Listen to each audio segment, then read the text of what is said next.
All right, I have to be careful I get out of my window here. What's up, everybody? How are you? My name's Anthony. I'm the CEO at SME Strategy, and I'm super excited to share with you. This is our first webinar of 2023, and man, it's a crazy time. I'm just going to put myself just up here because you don't need to see my slides. It's a crazy time right now. Uh, LinkedIn is so loud these days.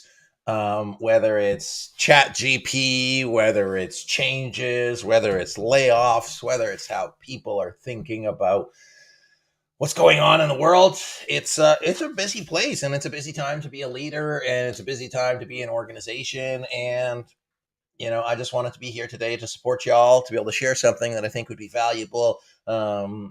I know there's a lot of folks. I'm just going to adjust my camera here. I know there's a lot of folks who have been with us for a while, watched all of our webinars over the kind of fall, Christmas time.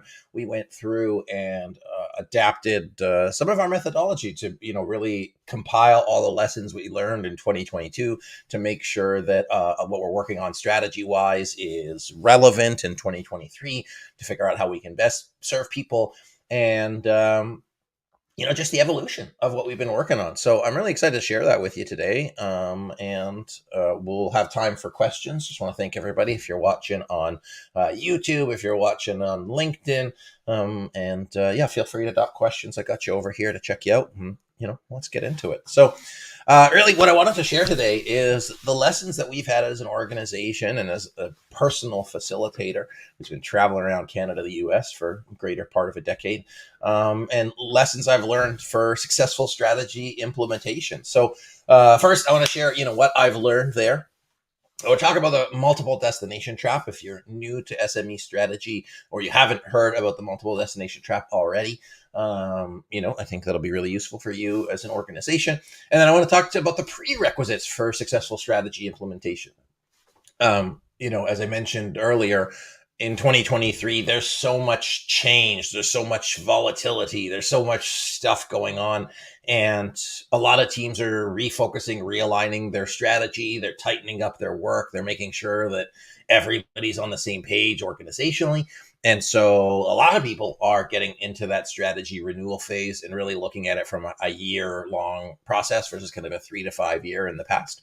And so really wanted to not only set you up with a structure for uh, how to do that, but also things to think about so you can lead it successfully. It's one thing to go through the strategic planning process over a couple of days. It's another thing to lead it successfully over time. So a little bit about me. I'm the CEO at SME Strategy. I facilitated over 200 strategic planning sessions. I'm the host of the Strategy and Leadership Podcast. So if you like what you hear today, be sure to follow us along there.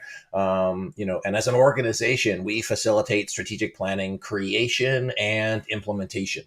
So if you like what you see today, just go visit us at smestrategy.net and you can learn more about how we partner with organizations to support them in moving forward.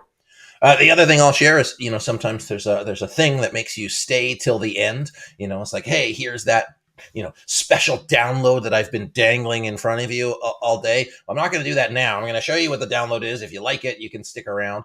But what I wanted to share with y'all as a kind of takeaway, we've updated our scorecard, which I think is a really awesome tool to have conversations with your team about your strategy. Let me make this bigger for you. It's a great tool to have conversations with your team about your strategy, how you're doing. And if you want to have a real honest conversation about your performance as an organization, it's a really easy conversation starter because you're just trying to measure it out of 100. It's helpful, it's valuable, it's free, and you can check that out. I'll give you the link at the end. Actually, I'll give you the link right now.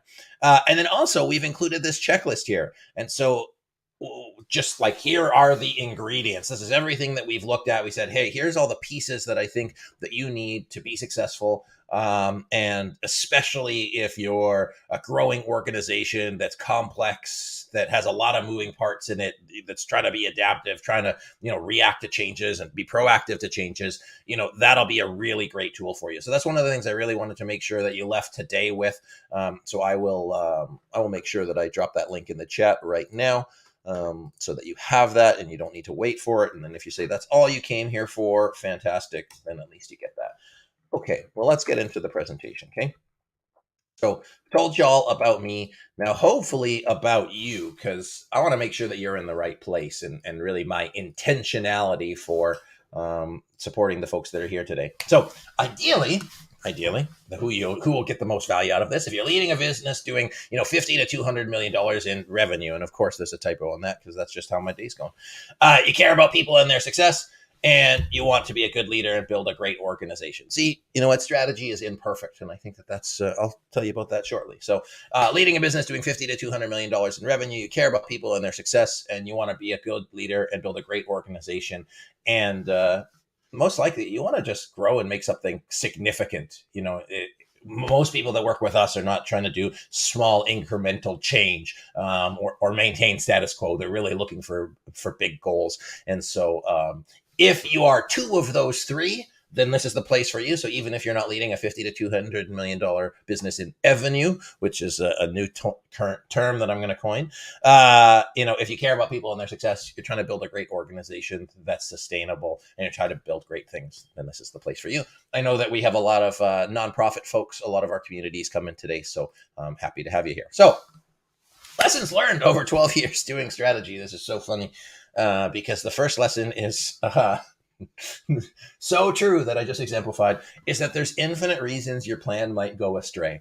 And I don't, again, not talking about the planning itself. There are so many things that could go wrong. You could have a typo in a slide that you literally wrote, yesterday and finished and proofread, and that could go wrong. You could have key people quit unexpectedly. You could lose a key customer. You could have a pandemic. You could have inclement weather events. You could have, frustrations on the shop floor. You could have a funder pull your funding. You could have just so many changes, and there's so many reasons that your plan could change. It's a dynamic world like never before. There's so many more competitors, alternatives like never before. And you have to keep your finger on the pulse of your plan all the time. You have to keep your finger on the pulse of your organization. Things are moving too quickly for you not to react and adapt to them. So there's so many reasons your plan can go wrong. And so that's kind of challenging, or can be challenging as a leader, but I also personally feel it comforting when you understand it. The second kind of high level lesson that I'll talk about is the cost to be a boss. Now, I couldn't find a less cliche way to say that. I just think that as a leader in an organization, there's no escaping investing time, money, energy, and focus. And I think money least of all, to be honest. It's if you want your organization to be successful, it needs to be maintained. You need to do things to support it. You need to help your people grow. You need to collaborate. You can't just sit in a corner and do your job. It is cross-functional to the highest degree. Not only because that's the expectation of a lot of people, but the speed and the tools that people are using are all collaborative. And you need to put that time, energy in place. You need to put that focus in place. And in order to be a successful scaling, winning organization, winning business, you got to do those things. And so, are you investing sufficiently in that? Are you investing in the right places? And again, I'm not necessarily talking money, but focus and attention. A thing that's a killer for leaders is either split attention or putting attention in the wrong places, or avoiding things, hoping that they will fix themselves. So many conversations with senior leaders and executives, and there's just conflict. But if you don't address the conflict and you don't address the challenges, there's no building around it. So, to leave this with you is like, are there things in your organization that you're not dealing with right now that are getting in the way of what you need to be successful? I'll talk a little bit more about that after. Now, here's the good news. I don't want to, make it all doom and gloom here, okay? As I believe that there are, actually, that's not that I believe, but there are fundamental truths about strategic planning success. There was a study that HBR did in 2006, which I recognize is almost 20 years ago, geez Louise, around traits of strong strategy execution. At the time, which again, I realize it's like 15 plus years ago, was strong communication, everybody knows what they're doing, information moves around quickly. And I have one of my colleagues, my own coach, Chris, he says, business is really simple. He's an engineer, so everything is simple to engineers. It's just a series of steps and building the right processes and doing the things in the right order to move it forward. And while that's a simplification, I don't think it's incorrect. I think that there are fundamental truths about strategic plan success. And I think where we mess ourselves up as leaders is where we get focused on the target, the endpoint, versus the process. Now, I'm all about having an endpoint, but not at sacrificing the process that it takes, because anybody can blow up a big organization that comes crashing down. When we look at strategic planning, when we look at what we do is creating something sustainable, lasting, and putting those pieces in place to build something lasting is not hard, confusing, challenging. It's simple if you know the right things. And so today, what I want to do is I want to be able to share those things with you. So you have those ingredients to make it really simple and easy for you to follow, for you, your team, so you can have success in 2023. And when I say success, I really mean success for you as an organization. I mean success for you as a human being. I was leading a group the other day, and there was 5 people who just sold their businesses, and they got together in one business, and they had a huge stake in it. There's the owner operators, people who have sold their businesses. There's still a huge stake. Your legacy is at it. So not just a plan and not just numbers, but really as an individual, that satisfaction, that having a great life, having a great work. So first thing I want to talk about, in terms of how to have those right agreements or ingredients, is you first need to recognize where you're at. And one of the biggest challenges that we see as an organization, and the biggest thing that we solve for, people come to us for, is this idea of the multiple destination trap, or being in the multiple destination trap. And what it is fundamentally that there's too many options for you as you move forward. I was having a conversation with a product manager yesterday, and we were talking to them about our process, and joins the call, and I said, hey, how does this look like you? And she's like, oh, yes, it does, actually. Because there's so many different things you can do. And if you don't know where you're trying to get to, if you don't know what that destination is, it makes it impossible to make it happen. You cannot be successful if you don't know where you're going. As a leader, it's challenging enough, and because you are part of the strategy and you kind of understand how that goes. But imagine cascading that plan down to 100, 200, 300, 400, 500 people, and they don't have the insight to the strategy. They don't have the insight into the decision making. So they don't know what they should or shouldn't be doing. And in the process, they will do the thing that's least risky for them. And that's not necessarily what's the best for the business or best for the organization. So it's the number one problem we see. It was the number one thing that I found when I was not in this business, and I found strategic planning was because everybody was well-intentioned but didn't have any direction. So there's a cost to this trap. Okay, so if your team is in the multiple destination trap, there's uncertainty. As I mentioned, people aren't sure the best things to do. There's lack of progress. So if you're feeling kind of stuck or spinning around in your organization and you can't kind of get to that next level, lack of progress, you're probably in the multiple destination trap. Lower engagement. People might not be connected to the aspirational future because it might be unclear. It sounds good, but might be unclear. See that a lot with vision statements that sound good but don't say anything. Don't get me started. Stress. It leads to micromanagement. Typically, as a leader, you have to go down into the trenches and work with your people because you haven't built the systems for them to be successful in their strategic plan. And then inefficiency, duplicate work, stuff falling through the cracks, waste. Duplicate work is huge. I wanted to write duplicate work twice, but inefficiency. And in 2023, you have to be so tight with everything that you're doing. Everything I'm reading, everything I think about is the need to be precise, to be tight with your cash. You see all of the layoffs happening. It's because organizations, they had waste or they weren't able to make their targets. But I think it's a combination of both. I'm going to have a sip of coffee. I'm going to adjust my camera, and I'm going to talk to you about this graphic.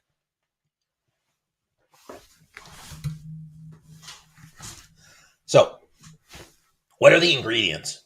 And our team ran a great person onto our team, Jen Scumaci, this year, and she's really added a lot to the conversation around training development, how we're building our team, how we think about strategy in our programs. I said, like, what are really the pieces that a team needs? And the strategy is the easy part. We've been doing strategic planning for a decade, and we knew that there was pieces to implement, and we understood how that worked. But there was something missing. If you follow the Strategy and Leadership podcast, everybody talks about leadership. I was on LinkedIn last night, and I made a post. I'm like, man, there's so many like leadership coaches. We're not a leadership coach, but there's so many of them. There's a lot. And I said, well, there's got to be something else, because inspiration is not enough. Leadership is not enough. Strategy is not enough. And then that missing piece for us, as we were just like, we knew it in our brains, we couldn't communicate it, is like the management, the operations piece. It's like doing the work, making sure you have those right systems in place. There's an organization I was talking to yesterday, and the term that they used was operational debt. And I was like, whoa, and just one of those epiphany moments I had, because this is like so true. I see a lot of high growth organizations. I'm executive coach for CEOs of $100 million businesses, and they're trying to grow really fast, typically through acquisition, partners with private equity, that kind of thing. But you can't grow faster than your foundation. And so some of these organizations that were having problems that we came into is that they hadn't had the foundational stuff that sometimes you have to build over time. If you grow quickly, you outgrow your foundations. It's like if you're a small person, you turn into a big person, your clothes don't fit. Your systems processes don't fit. So that's like the management piece. And I talk about a little bit about later, but it's kind of that like, that's that holy trinity, the celery, and I can't remember what the ingredients are. But anyway, strategy, leadership, and management. Those are the ingredients that you need to be successful in your strategy. And I don't think you can have two without the other. Unfortunately, it's not a project management triangle. Anyway, so strategy. And if you've been with us for a long time, you would have seen this, but the first step of any organization is you have to align your team. You have to align them to a strategy.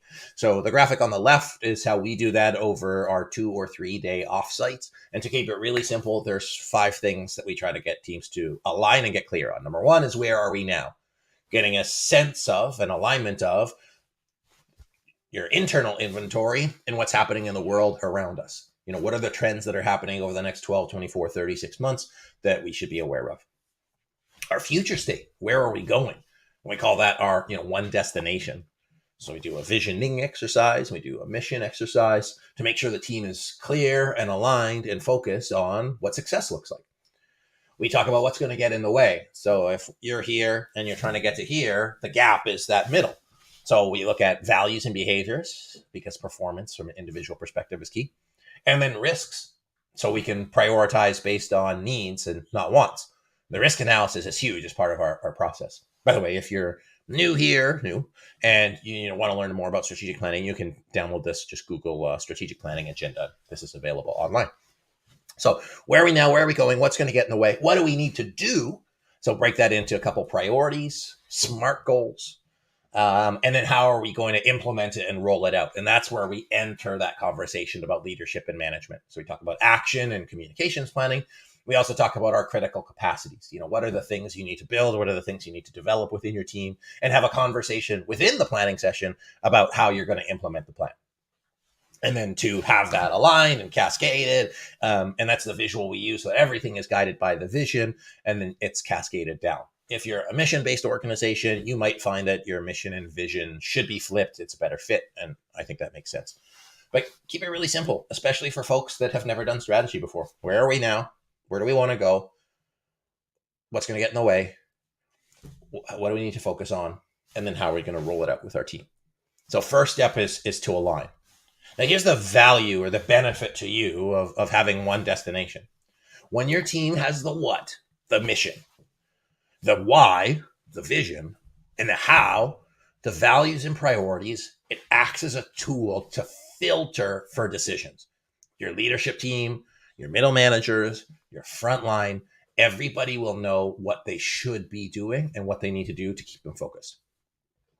It makes making the right decision easier.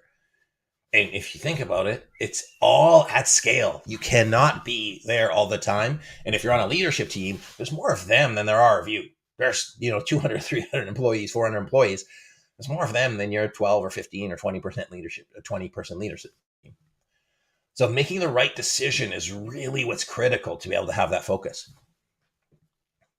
And it drives your organization to be outcomes focused versus activities focused. I see so many people just want to do a lot of stuff, but they don't know why, and they don't know if it's making a difference.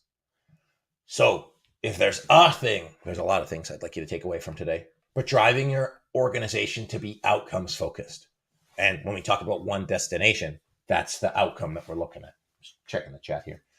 So if you do one thing, if you start with one thing, get your team aligned on one destination. So next, once you have that one destination, so that's a critical ingredient, the strategy. Once you have your team aligned on that one destination, next, you need to put the leadership in place to drive it. Okay. When we look at our implementation plans with organizations, first we start at making sure the leadership team is tight and has everything that they need and the plan is set. And then we roll it down to middle management and then frontline employees over, the period of a year. But first, leadership in place to drive it. So why do that? It'll maintain the alignment as best as possible, and it'll help you focus on high functionality. I did a poll on LinkedIn a couple weeks back, and I said, what's more important to you, high performance or high functioning team? And overwhelmingly, the answer was high functioning team, because you can have high performance with a bunch of jerks or people who don't collaborate or don't work together. It doesn't create a great team, and it doesn't create sustainability. It creates resentment and frustration. So as a leader, create that high functionality that you need to put in place. If you see these pillars, these three cones right here, so I was talking about what are those ingredients. There's the strategy and critical thinking. There's the leadership, and then the operations, systems, and processes, which for intents and purposes we'll call management. And then how do we develop that within organizations? We've got modules and training and development and leadership coaching in these areas. Setting up the responsibilities, accountabilities, communication, tracking, monitoring, values, behavior, and culture, and leadership and change management. So we call those our critical capacities. These are our three pillars. And it's just an easy way to think about, building the structure, the building for your strategy execution. Okay, so brass tacks. What do you need to do? So I told you I gave you that checklist, but try to keep it simple in a couple buckets. If you're a leader of a large organization, again, that 50 to $200 million organization, change management is so important, and it can't be done as ad hoc because you're doing a lot of changes, because your changes impact so many people, and they're called them sweeping, that having the right change management process in place will help you get buy-in and engagement. Okay, if you don't have that, everything you do is going to take so much longer. So make sure that you use and create a formal change management process. Those graphics on the right is the Pro-C ADKAR or the Cotter change model, which we teach both. And we say, hey, which one do you think fits best for you?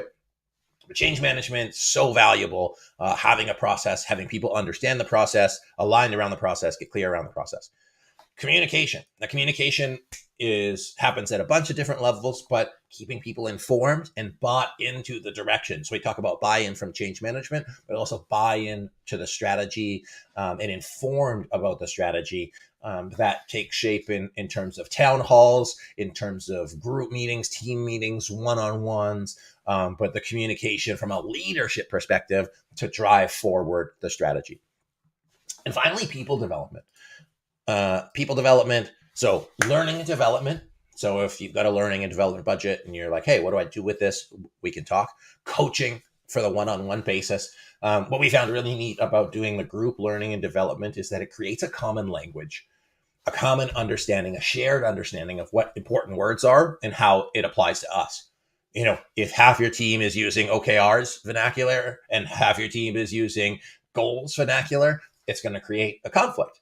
If some of you understand project management and are following a project management process and others are, doing it willy-nilly, for lack of a better term, it's going to create conflict. If there's no team charter if there's no understanding about prioritization. These are all of those fundamental steps that if you don't have the understanding, a shared language, and a shared common way of doing things, you can't lead because you're having to customize across your entire organization. So putting the common system for people development, communication, change management will help you lead the plan.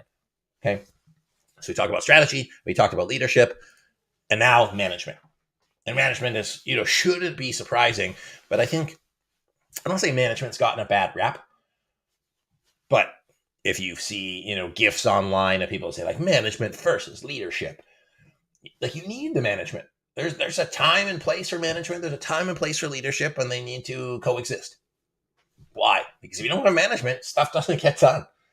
And so why do you need to keep it focused? To create accountability and a high performance team, individual level, group level, business unit level, and then to create real and measurable success. I was talking to another group yesterday. I talked to a lot of people as I just have busy days. Okay. And they said, well, is there a system to come in and audit the plan? Like, know if we're doing well. I said, well, if you built the plan in the right way, it'll tell you because you've created smart measures. You've built in the measures to say more than 10 is good, less than 10 is bad, for example. And so, but you need the management. If you don't have visibility, you can't know if you're succeeding. So what do you need to do to put that in place? So the right meetings. So some people hate meetings.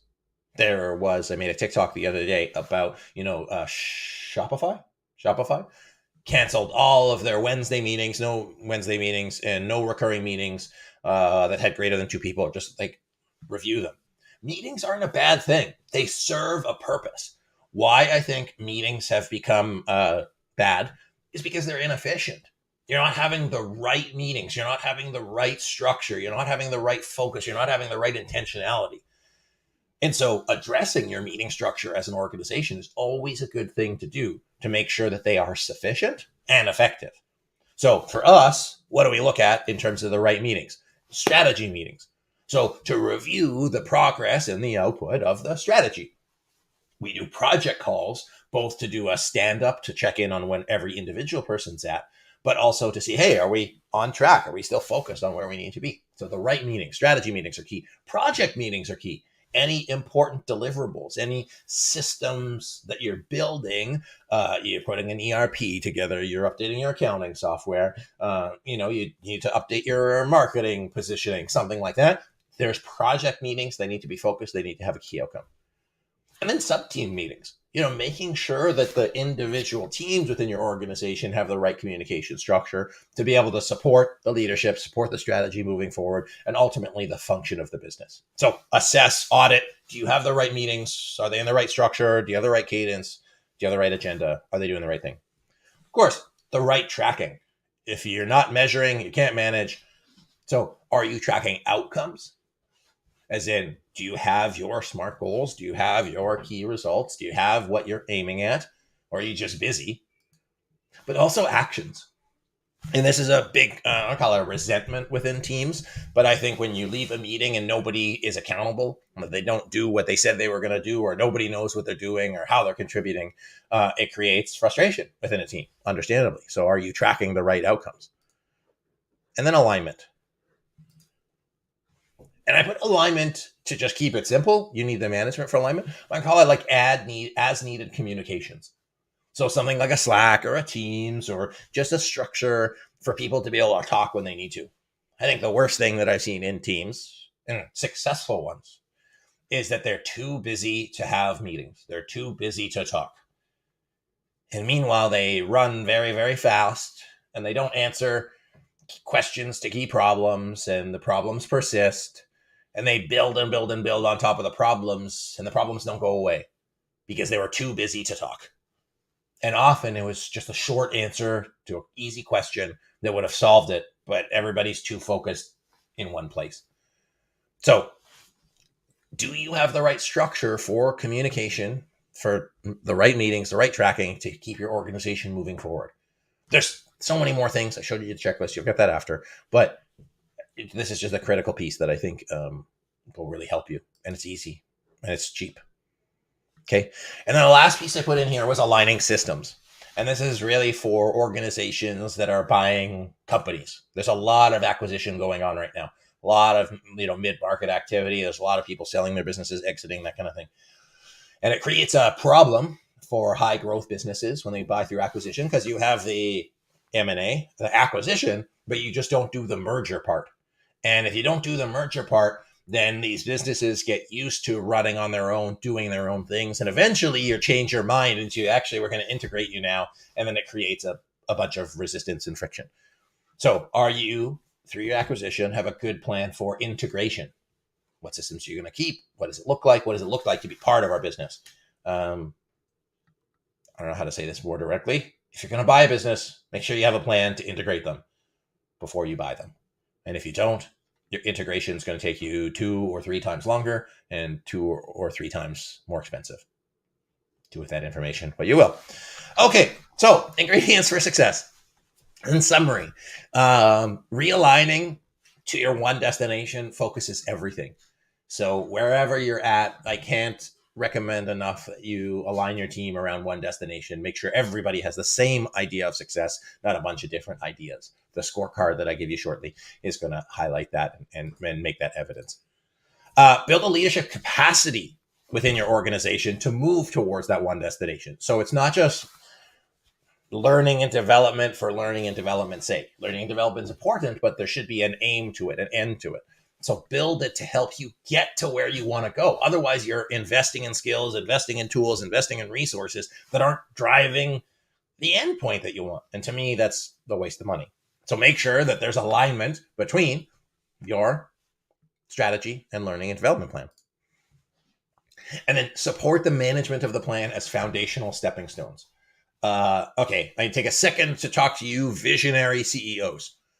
So we have a slide that shows the CEO being 2 or 3 steps ahead of the executive team, because that's their job. Their job is to be big picture. The job is to think aspirationally and to drive the organization, but not at the cost of a foundation.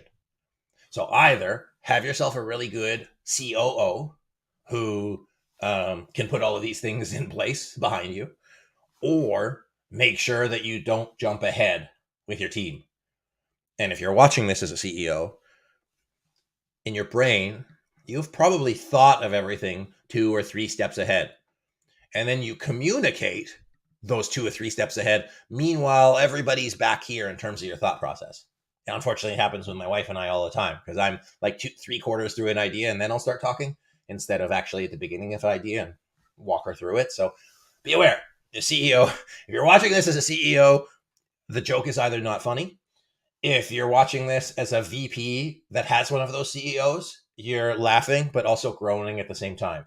So if you're VPs, if you're watching this in a room and your VPs are kind of have a wry smile on their face, then you're one of those CEOs. Anyways. Okay. So next steps for you. And I'm going to give you that link again shortly.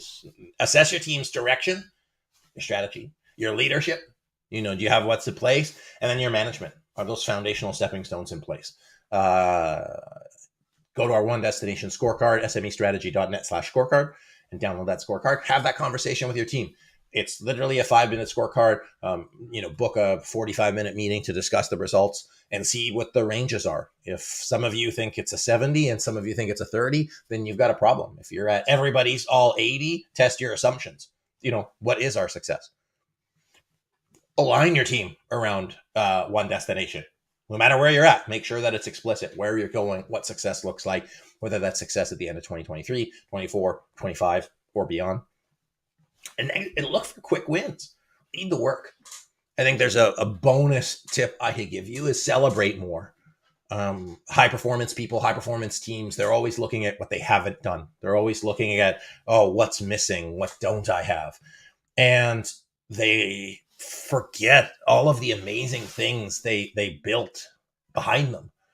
And so celebrate more. Celebrate weekly, monthly, daily with your teams, and build that understanding that we are winning. We're doing good as a team, and that's how we're getting to where we're at. Assess your team's direction. Do the scorecard. Align your team around one destination. Look for quick wins. Lead the work. and then download your checklist, smestrategy.net/checklist. And I think it should also say smestrategy.net/scorecard. So that's it. If you'd like to learn more about what we do, please visit us, smestrategy.net. And I'll drop that link again one more time in here. I think it actually says the scorecard will take you there. So I appreciate that. If you have any questions, please drop them in the chat. I'm just going to go off video for a second. I can adjust my camera, but I appreciate you being here. I hope this helped.